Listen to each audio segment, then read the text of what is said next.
Ovako, ja sam friško otac već 5 mjeseci, prošle godine sam postao otac. Još se ne snalazim toliko dobro, tu su opet roditelji da pomognu, ali isto tako i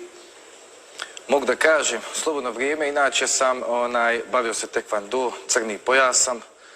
i većinom sam gledao to slobodno vrijeme da u sportu provedem, eto da provedem u prijašnjem YouTube-u, gdje sam snimao klipove, onda sam zaljubljenik jedan isto tako i tehnologije. Volim tu novu tehnologiju, tu napredniju tehnologiju, tableti, laptopi, sve volim da to testiram, da gledam, te njihove specifikacije, evo i telefoni kako izlaze, mislim, svi znamo svako par mjeseci izađe taj neki novi telefon i većinom tu tehnologiju volim da probavam i samim tim je se stvorila želja za YouTube kanalom, jer što je bolji računar, imate mogućnost da skinete programe za sređivanje videa, imate mogućnost za efektima, imate mogućnost za svim tim nekim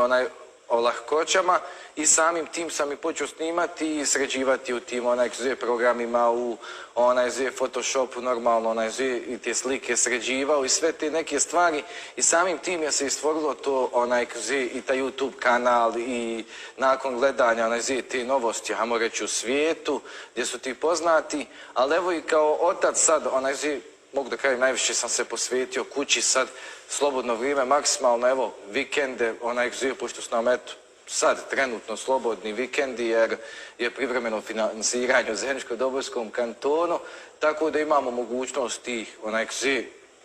da se ode negdje za vikend, tako da sad zatvorim kući sa porodcom, sa svojom malom curicom, malo si igramo,